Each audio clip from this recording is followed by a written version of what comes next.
Welcome to the Sellernomics podcast, sharing valuable tips and information in the Amazon and e-commerce space. Each week, we deliver the best interviews with some of the top Amazon personalities in the industry to help you grow your business. Today's episode is brought to you by GETIDA, the global leader in FBA auditing and reimbursements. And now, here is your host, Rob Stanley. And Lisa Kinski. The new intro is coming. So welcome everybody to another episode of Sellernomics. We have a really good one today, Lisa. I been trying to learn TikTok. It's a kind of a different platform. There's some things that can cross over, but we have somebody on here that's going to definitely blow your socks off and talk about TikTok and Amazon Live. And this is super cool. So we're going to be talking with Gracey Ryback, and we're going to be talking about how to use TikTok and Amazon Live to drive external traffic to your Amazon listings. Let's bring her into the studio. There she is. Hi, Gracey. Hi, Gracey. Hello. How are you doing today? I'm doing good. How are you guys doing? Doing great. So this is a big topic. TikTok is blowing up. Amazon Live, I haven't had a chance to do it. It's been a while since I've sold. But I've seen people utilizing it and talked to sellers who are utilizing it. And man, they do really well with it when it's done right. I'd probably like to focus a little bit on the TikTok side to get started with. So how do you find TikTok influencers? So if you're kind of getting on TikTok and you're getting started, you're probably going to need a little help because not everybody's, educated. So what's the best way to kind of find some of these influencers? Yeah. So with TikTok, especially, just what I've noticed within the platform lately, it has just been a lot more saturated. It's been growing, and people who are doing it right are growing really, really fast. They're able to grow like 0 to 500K followers within 6 months or less if you're really doing it right. And the people who are doing that, they're posting a lot. They're posting like raw, authentic content that's really real and relatable and not too, curated. And I think brands should be looking into influencers who are able to do this, like really raw, just like able to organically incorporate products really naturally into their content. And for anybody who's new to TikTok, my advice is take a little bit of time and watch TikTok, understand the platform, because it's so different from every other platform. Even when you're comparing it to YouTube Reels, Instagram Reels, like Facebook Reels, totally different game. So familiarizing yourself with the TikTok platform itself is like step one. I know you don't want to waste time watching TikToks, but actually that's where most of the inspiration comes from. That's where most of the knowledge comes from, just understanding the metrics and how the platform works, the time, the length of the videos, the hook of the videos, which arguably is the most important factor of the videos. And then just like the format of how people are successful on TikTok with how their videos go. So familiarize yourself, see what's working. There are cool different like search filters that you can use, and happy to kind of show you guys what I use to search. But when I filter videos, I can type in keywords. And when you're looking for influencers, keywords and hashtags are going to be the most important, especially since TikTok is becoming more SEO focused for the long run.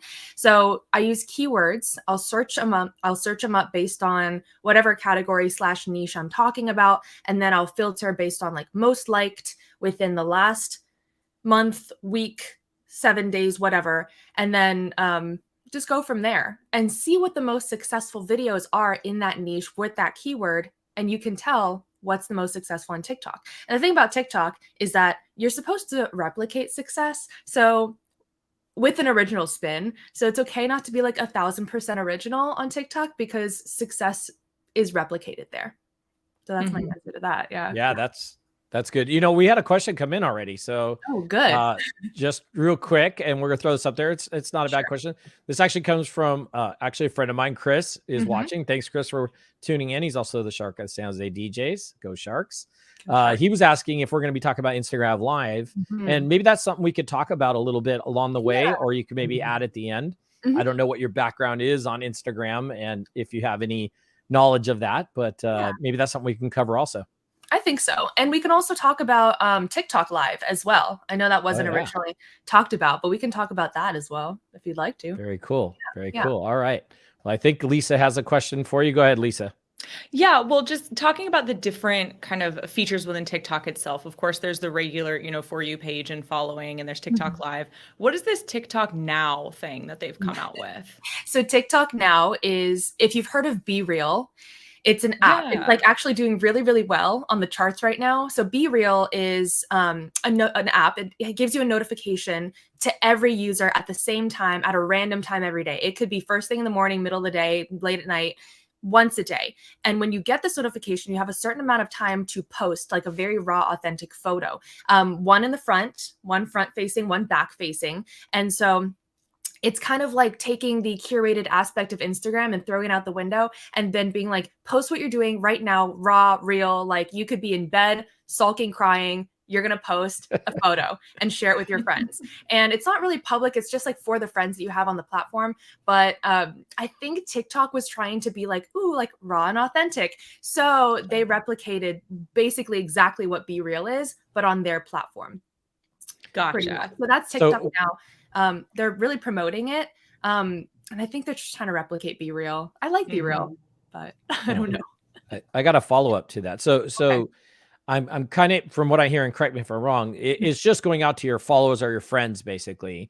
So is that correct on one of them or both? Go ahead. So Correct Be me. Real, it goes to just who you're friends with on the platform. There is an explore page, but I don't really look at the explore page. I'm sure that maybe your Be Reals are, maybe on the explore page sometimes, not guaranteed. But actually on TikTok, they've incorporated into the For You feed, for the For You page. So as you're scrolling through the For You page, you'll see somebody you might not follow, and it'll have like a pixelated image, and it'll say like, you have to post your own photo to be able to see their photo, which like kind of makes you part of the game if you want to see what they posted. So if it's like a creator I'm really interested in, I see they posted a TikTok Now photo, I then have to post my own to be able to see theirs. And I also might not follow them. So that's another way to discover new people via TikTok Now. Do you think Which that is would exactly why I asked? Do you think that would be something good if you're doing maybe a special that you only want people who follow you to hear about, or kind of an exclusive? I mean, we're just getting done with Black Friday, Cyber Monday right now. So maybe prior to that, somebody could have used that for maybe a special offer they were capable of offering or had a connection to or something. What's your thoughts on that? That's definitely an interesting take on it. Do I think that they meant for it to be that way? No, but like, why not use that to bring in the exclusivity factor? And like, if you're a brand, or if you're even talking about a sale or a brand or something, you could do like, hey, like I have a secret 30% off code that, you only know about if you opened my TikTok Now. You would just have to hope that people open your TikTok Now. But if you have a good audience there and you have good views there, that could be a nice, like exclusive channel for the followers to get that exclusive code. I don't know if it's like the mass reach platform that you want the code to like be most shared with, but it's a cool way to do it. And I think that I like that play on it.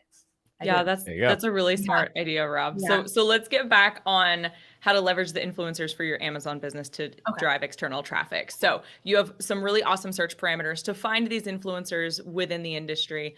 How would be best for a brand to reach out to an influencer? Because if you're big enough, and I'm sure you get these all the time with DealCheats, people just sliding into your DMs all the time, forgive the phrase, but that's what it is. I mean, how do you get noticed? What are the right questions to ask? Like, how should they go about it? Really good question. This is like biggest question, I think. So with finding influencers, whether you're doing TikTok sourcing or Instagram, Facebook, whatever, it's best to use keywords, best to use hashtags, and filter based on those parameters that I mentioned, like most like within the last short period of time.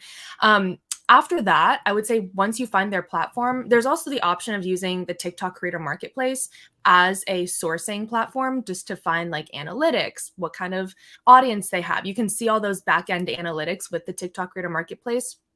I'm not sure who has access to it. I think you might, I don't know if it's every brand or if you have to sign up for something. That's one way to do it.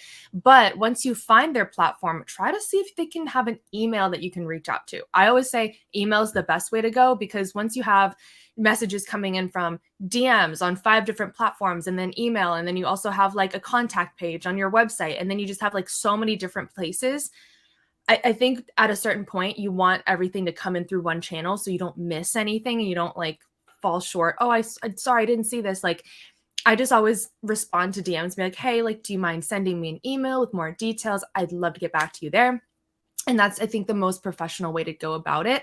If you can't find an email, DMs are always the best second option. And you can always ask for an email or just like really quickly, like, hey, this is me. This is my brand. I'd love to partner. Are you interested? If so, drop an email. I'll send you more details. And that's always welcome. And I've even seen some influencers who are very familiar with working with brands. They'll have in their bio for brand deals or for, you know, influencer inquiries, you know, email me here, and it'll be a separate way to get a hold of them. Yeah, exactly. Yeah, I would say so. That's a good way to get in touch with them. And an easy way to contact them. So I got a question. This will be a slightly off topic, only in the sense of not necessarily Amazon related, but I'm sure people could utilize this. So probably about a week ago, I was teaching this workshop on YouTube and how to use YouTube.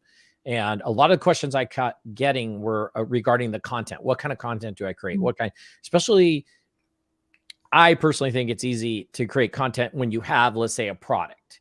Because that's where a lot of my background was doing how-tos on products. But sometimes it's a service, or sometimes it's like, hey, I just want to share knowledge. I'm sure you get asked this kind of all the time on like, what kind of content should I be doing for my brand? You know, it's like, you can only so many times show a product, and especially if you only have like 10 products, you're going to run out of content. So what do you suggest as different content they can kind of utilize?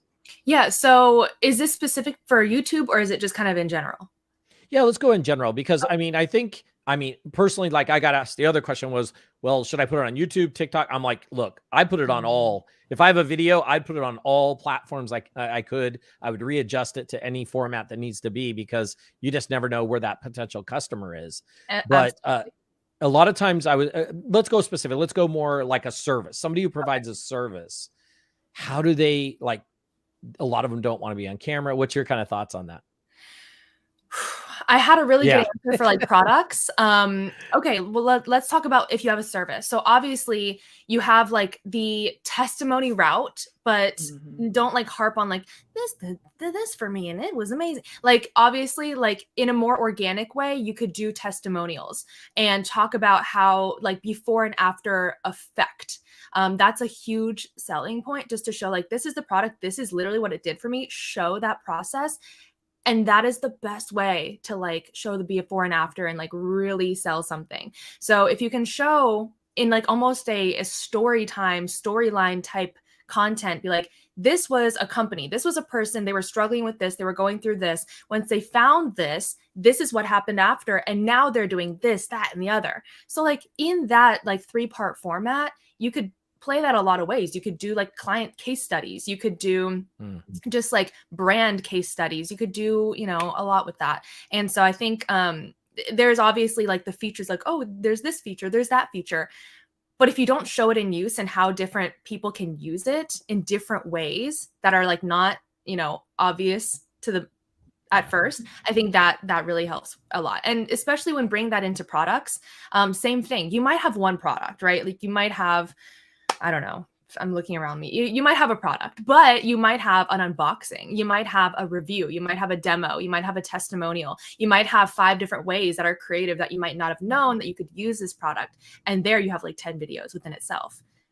And so I think right now, especially in the era of like reels and short form video, don't be scared to make a short video. Like more video, like quantity, not to sacrifice quality, but like quantity with all the different things you could say about it, instead of like, oh, here's a 20-minute video of like all the things I have to say. Make it 20 videos. Why not? Yeah, exactly. And then make clips off of that.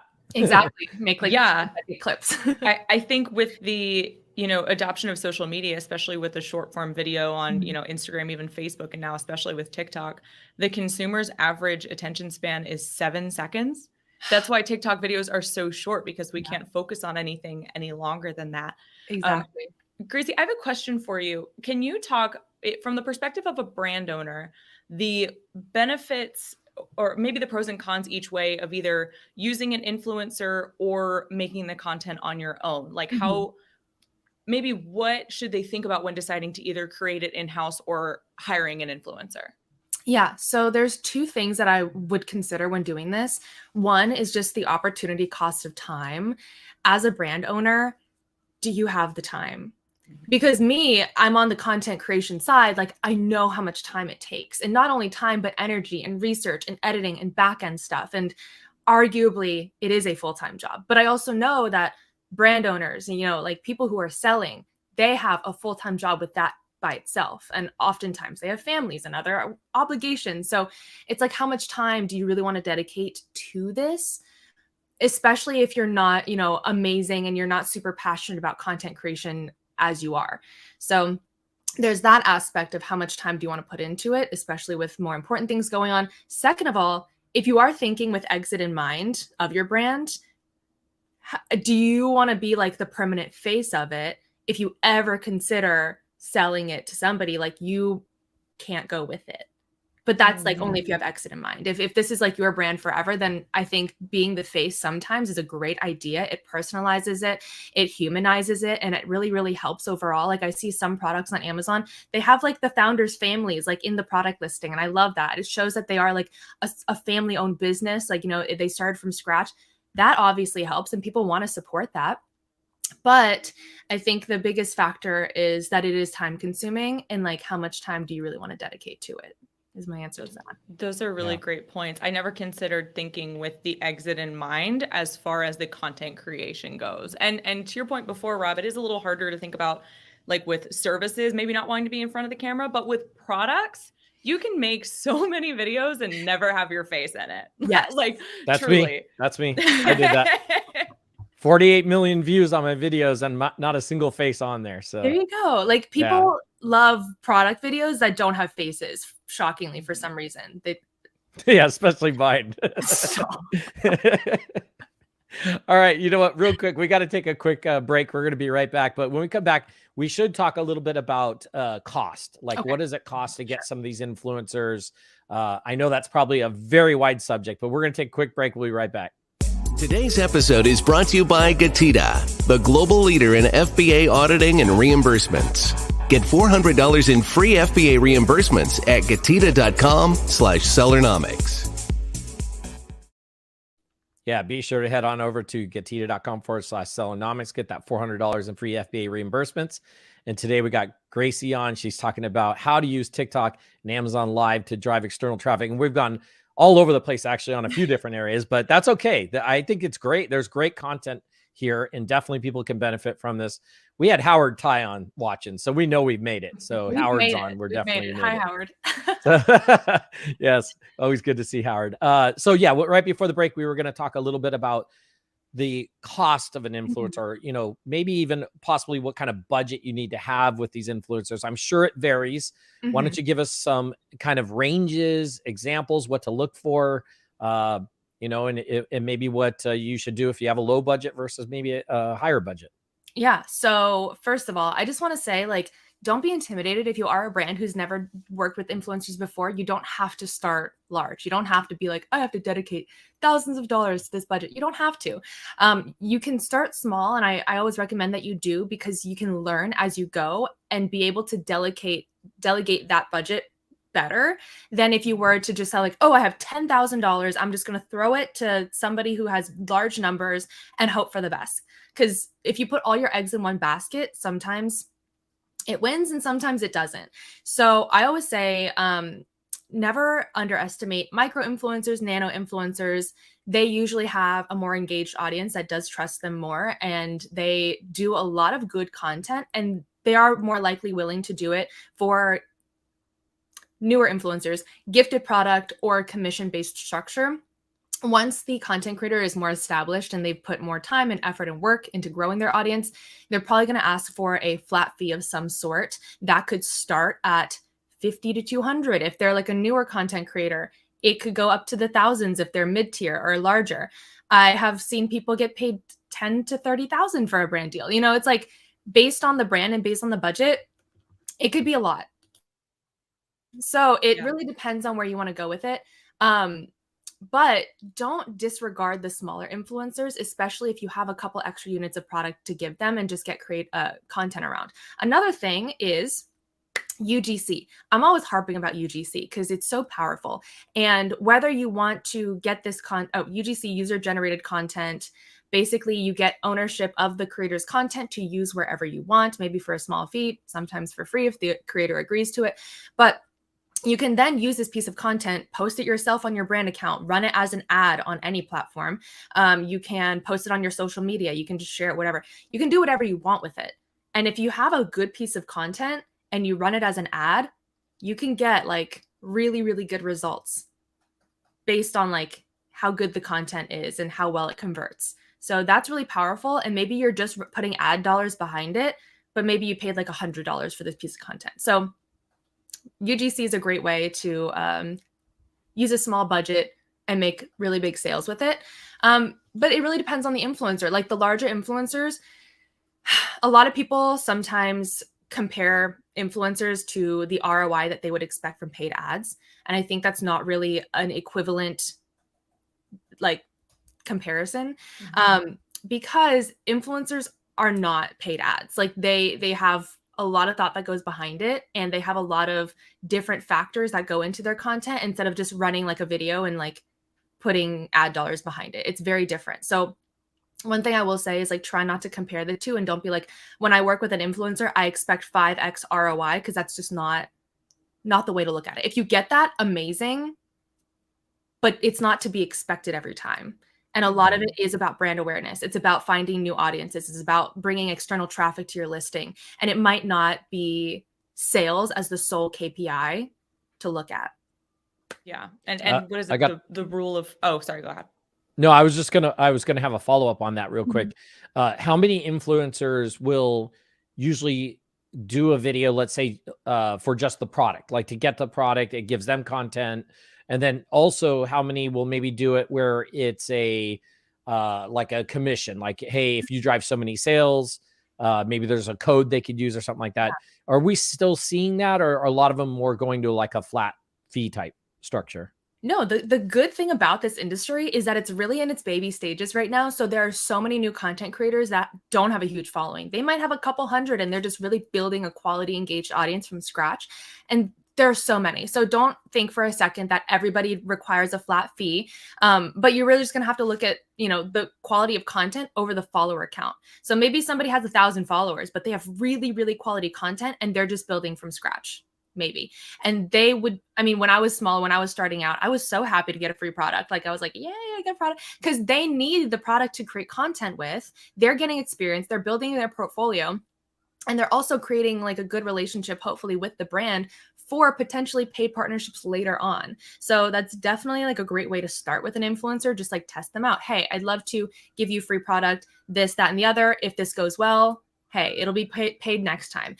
And another thing is like when we're looking at aggregators and how they work with influencers, a lot of the ones that we're all familiar with, they have a structure where it's like extra commission. So Amazon commissions are like 1% to 4%. So some aggregators will say like, oh, I'll give you 10% commission per sale, and we'll provide the product to you to create the content with. And a lot of influencers I know, both Amazon Live and social media, are loving that, because the 10% commissions really do add up over time, especially if you're doing like passive shoppable video sales. They really do add up, especially with the commissions that you're making on Amazon anyway, because Amazon plus 10% is like 15% potentially. Yeah. So that's nice too if you want to double that commission for the influencer. Nice. Yeah. Awesome. Yeah, I was just going to ask before Rob's question. You were talking about a lot of working with influencers is going to be about that brand awareness. And I think it's called the marketing rule of 7. It takes on average a consumer 7 times to see your brand before they're comfortable enough to make a purchase. So on that topic, in what cadence should a brand owner expect to work with an influencer? Like, is it reasonable to expect an influencer to make a video for you every day of the month? Or yeah, your eyes are getting big. I know the answer is no, but what is a reasonable expectation in these relationships that they create with influencers? Yeah. So I think, like I said about putting all your eggs in one basket, I wouldn't do that at first, especially if you don't have a huge budget to spend. So maybe you're working with 5 to 7 different influencers, and maybe you are, having them create one video for you a month. So then you have 7 videos that are all going out there to different audiences. That's your 7 touch points to different people. The 7 touch points thing is a little off to me, because it's not always, and it really depends on the content. I know, sometimes you see something for the first time, it's sold out. And it really depends on how good this piece of content and this influencer converts it. So I think the 7 touch points is like more for indirect sales, like billboards, magazines, stuff like that. But now, since influencer marketing has such a I don't know, push to sell, it converts so well. I don't know if the 7 touch point thing is still totally correct. I mean, yes, like in a traditional marketing sense, but I think right now, like you can absolutely like make that 7 touch point thing to like 1 or 2 if you do it right. And so but it would be more reasonable to expect to work with multiple influencers to get consistent fresh content as opposed to depending on the one. Right. So there's a brand recently that did a deal for Black Friday, and I see what they did. So they worked with maybe like 10 to 20 influencers total. They sent them a package of products. I don't know how much they paid them, but they basically ran each different video as a boosted ad, and they boosted it from the influencer's account themselves. So they get the exposure, they get the views, they get the followers that come with it. And so I saw the same product probably 10 to 20 times, all from different influencers. And maybe the brand only worked with 20 influencers, but they whitelisted or boosted it from their own accounts. So there was my 7 to 10 touch points. I definitely saw that product. So yeah, that's another way to do it. It's just like whitelisting from the influencer's page themselves and maybe doing it from multiple influencers' pages. Awesome. Gracey, so a question for you. Do you find, would it be good to come to an influencer maybe with a script or a suggestion, or would you rather them do their own thing? Like maybe they have their own style of doing something. Like when I talk about the YouTube stuff, I always tell them like, hey, you should come with a title and a description because it's all SEO'd correctly. I'm not saying that some of these influencers don't know what they're doing when it comes to SEO on YouTube, but sometimes they don't.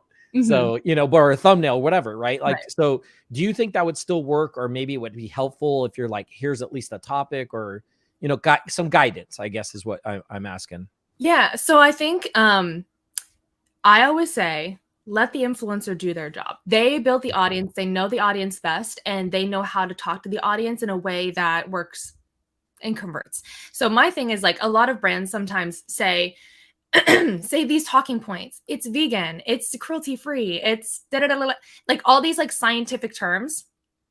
Kills it, absolutely kills it. So like the influencer knows how to talk about it in a way that like, they're like, I know that this point is important to my audience. I know that they're looking for hair growth. They're looking for clear skin, whatever it may be. I'm using examples, but like, once you say like, oh, cruelty free, that just makes it sound so much like an ad. Maybe that's an important factor to the brand, but to the people making that like really quick converted purchasing decision, and maybe it's like, okay, like I'm looking for results. I'm looking for final, what this will do for me, not all like the little stats behind it.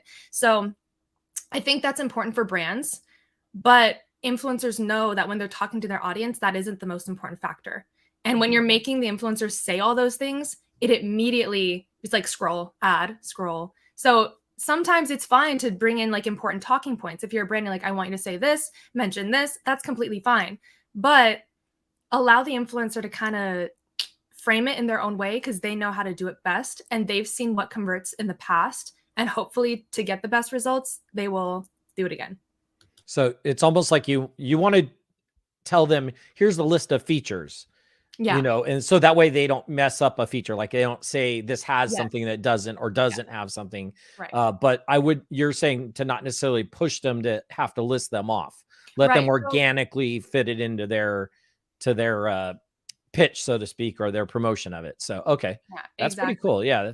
That's something definitely good to think about. Yeah. So. And I've had experience with that as well, where brands are like, no, you have to say, take 2 pills a day. And like, and I'm like, it will kill it if I say that. And it does. And I think people who have made content around it know that like, once you say this, it's done. But the brand wants it becomes a sales pitch. Exactly. You're watching an ad now instead of a organic, a review or something of a product, or, what you think about it. So exactly. Yeah, that's always good. Always fun. Right. All right.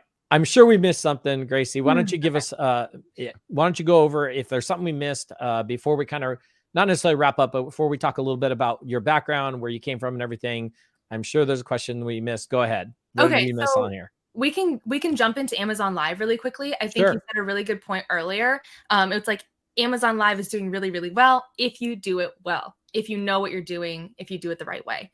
So I have been trying to test out what works best on Amazon Live, and I'm happy to answer any questions you guys have. But just like the overall strategy is, obviously the more views you get, the more sales you will get. That's just duh. But the way to get the best views is to show up on those highly trafficked pages, the home page, the deals page, not even the product pages, because really the only product page audiences are who's on that page at that specific second of time. So the way to get on those highly trafficked pages and get those big views, to get those big numbers, is to work with A-list influencers on Amazon Live, and check who frequents the deal page. Go on the Amazon deal page, see who's live streaming up there, and try to reach out to those people. Because really it's a few people. It's not hundreds. It's like the same familiar faces that are always on the deal page. So you can check them there, reach out to them, get a partnership with them, because really it is about who you work with on Amazon Live as opposed to the typical strategy of social media elsewhere. And will the Amazon Live influencers have like a profile on Amazon, or like how do you get a hold of them? Yeah, so you can see them on the deal page or wherever else, and then you can click on their name. That should bring you, once you follow them, you should see them on a list of like your followed Amazon Live creators. And then once you get there, you can go to their storefront. And like with that, you can either find an email, or you can look at, and this is kind of technical, but if you look at the URL, it'll say amazon.com/shop/something. Usually that something is their username on Instagram, YouTube, TikTok, whatever. So it's like their off Amazon username that they signed up for their Amazon account with. So if you don't see any contact info, you could just look it up there on social media, DM them, find an email from there. I know it's a little bit of like a search, but it's worth it, because once you find a good Amazon Live creator to work with, you could do a really good long-term like partnership with them. And once you get those good numbers, it'll be worth it. That's nice. Interesting that Amazon doesn't just create for them automatically like an Amazon Live creator profile or something, or even as a brand owner. I mean, it would make sense to me, for Amazon to promote their own product, to have some sort of like live creator and brand matchmaking service. Like, hey, you're selling in home and garden. Here are the top influencers, reach out to them. I mean, it would make sense for them to feed their own engine, but it sounds like they don't have that yet. So on that note, they actually came out recently with something called like Creator Connections on Amazon. Have you guys heard of it? No. Oh, okay. Wait. We're gonna take a break. As soon as we come back, Gracey's gonna tell us about Creator Connections. We're also gonna tell you how to get a hold of Gracey and contact her if you have further questions right after this quick break. Did you know that Amazon probably owes you money for FBA reimbursements? Get $400 in free FBA reimbursements at GETIDA.com/Sellernomics. Yeah, so be sure to head on over to GETIDA.com/Sellernomics. And we got Gracey. We're talking about TikTok. We're talking about Amazon Live. We're currently talking about Amazon Live. Be sure to post those questions. Hit that thumbs up. So Gracey, tell us about this Creator Connect, and let's hear about this. So you said this is new. Yes, in beta, like invite only, but interesting as a concept, because Lisa mentioned like a way for brands and creators to connect. So basically, brands can set up a campaign with Creator Connections. They have a certain budget. So let's just say this has a $10,000 budget. What the creator does is they opt into the campaign. They don't get free product, but what they can do is create content elsewhere. No rules, no guidelines. Like it could be an Instagram post. It could be anything. The creator submits the link into Creator Connections, and then any sales that they make off of that piece of content, they would get an increased commission for 10% commission. So basically, let's just say Puma shoes, because they're doing a campaign. So maybe I could buy my own Puma shoes. Maybe I already have Puma shoes. I create content. I submit the link. Any sales I make, I just get excess commission. But there's not really any direct communication with the brand, which I think is what Amazon wants. But it's a cool way for us to earn that little extra commission and work with brands that we might not otherwise have access to. So is it an automatic approval, or is there a review process? Let's say like you are a personal fan of Puma, you went out and bought a pair of Puma shoes, made a piece of content, submitted it. Does it have to be approved for you to get that payout? Like what's the, how like, Can you do multiple pieces of it? And is this just to like initiate some sort of relationship? I mean, it seems like there's pieces missing. So I don't think it's to facilitate relationship at all. I think it's just like create content on this. It incentivizes the content to be made, and then like we'll reward you with the extra commission on any sales you make. So if you don't make any sales, you don't make any extra money. So really it's with the goal of conversion in mind. But yeah, the approval process is like any influencer or affiliate that is like invited to the program, I guess. So it's basically, you can find it in your Amazon Associates backend under a certain tab. You can access it that way. So it's not like open to the public by any means. It's invite only still. But that is, I think, the only approval process. The content really has no guidelines. Has to be like normal. But of course, you could just submit a YouTube video, a TikTok video, a post on Facebook. It could be anything, and any sales, because it's, you know, affiliate tagged, you'll get the extra commission for it, as long as you're opted into the campaign. Interesting. And then to talk about the other side of it too, Amazon Live, but as the brand owner, because there are some brands where their story, their family, their face is the brand. For whatever reason, I can't get the My Pillow guy out of my head. So like if he wanted to start doing Amazon Live, is there an application or approval process as the brand to start using that? Because for like LinkedIn Live, you have to get approved. Does that exist within Amazon? So to live stream on Amazon as a brand, you just have to be brand registered. And I think once you're doing that, all you have to do is download the Amazon Live app to be able to go live onto Amazon. That's really the only requirement, I believe. I think as brands, you still have, tiers. I'm not 100%, but for regular influencers, you have like the 3 tiers: it's Rising Star, Insider, A-List. I'm not sure if that's the same for brands, but I know that it's a little bit different because you don't get commissions because you're selling your own products. And as a brand, you only get access to certain placements, obviously your own brand storefront and your product pages. And even then, it's not always guaranteed that you show up on all the product pages, especially if there's other people live streaming. Gotcha. And then what is with the social channels, right? There's some recommendations of like best times to post. And with TikTok, it's just when your audience is there. But consistency is the key regardless. What would you recommend for these brand owners that do want to go live? How often? How long? Like what's the recommendation? So Amazon's rule of thumb is usually make live streams anywhere from 40 minutes to an hour minimum. My personal live streams last anywhere from like 2 to 3 hours on a normal day. But as a brand, obviously, if you don't have that many products to talk about, you could do as short, like you could really make it as short or as long as you want to. And I think that as a brand, your live stream stays on your storefront for longer instead of disappearing like other influencers' videos do. I mean, I would say typical live stream is about an hour, because keep in mind, like Rob said earlier, like not all viewers stay the entire duration. Maybe you have somebody jumping in for a minute, 30 seconds, just checking it out. Maybe somebody does stay for 10 minutes, but 10 minutes is like a long watch time for a live stream, honestly, on Amazon. So the key is to like repeat products. The key is to, you know, talk about the best sellers, demonstrate it in different ways that, you know, add value that looking at a product page can't give you. And, yeah, you can make it as long as you want, as much time as you want to do it. And something that brands have been doing a lot recently is just hiring influencers from Amazon Live to do live streams on their own brand channels. It's as easy as giving them a stream key to live stream from their own studios. So I saw iRobot doing that. I saw Eufy Security doing that. It's basically taking work off the brand's plate. They're outsourcing, and you know, these are people who have experience doing it. And basically, brand live streams might get less views at once, but they usually have a lot of a larger following on Amazon already, so they have that good following, and they have more of a vertical audience, so they're a lot more engaged and like already interested in the product, as opposed to just a random person stumbling onto a random product.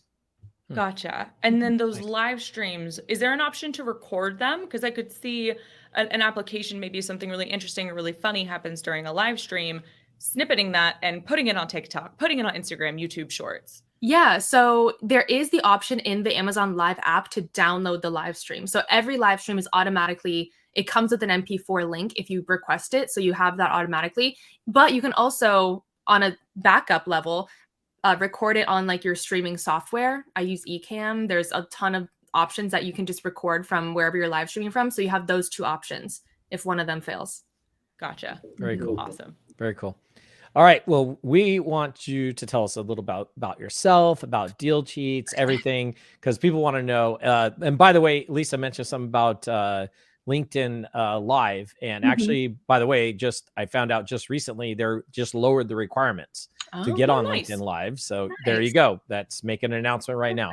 So I think it was only within the last week or so. I saw that pop up.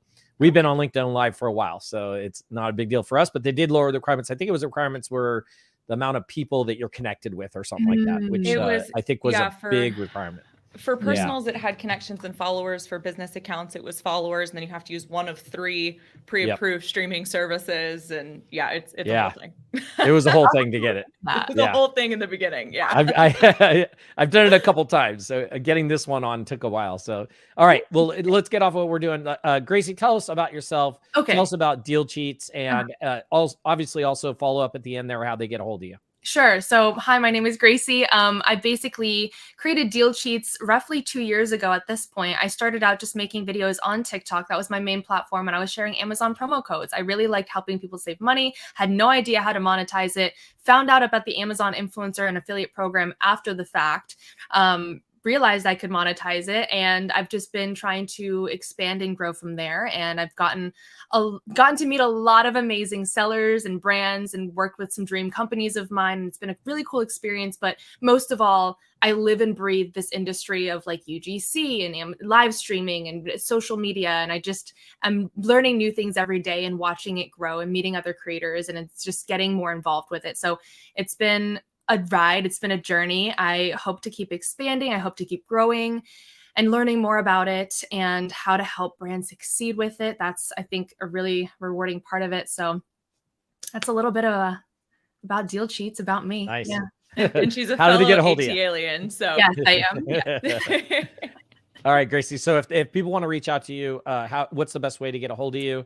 Yeah. I'm going to put your website up on the screen here. Sure. So go ahead. Okay. So best way to reach me, probably not my website, but it's probably my email. It's contact@dealcheats.com. So just put a contact at in front of dealcheats.com. That's it. All right, hold on. I'll get that up there. So contact@dealcheats.com. For those who are listening, DealCheats, DealCheats.com. Contacts@dealcheats.com.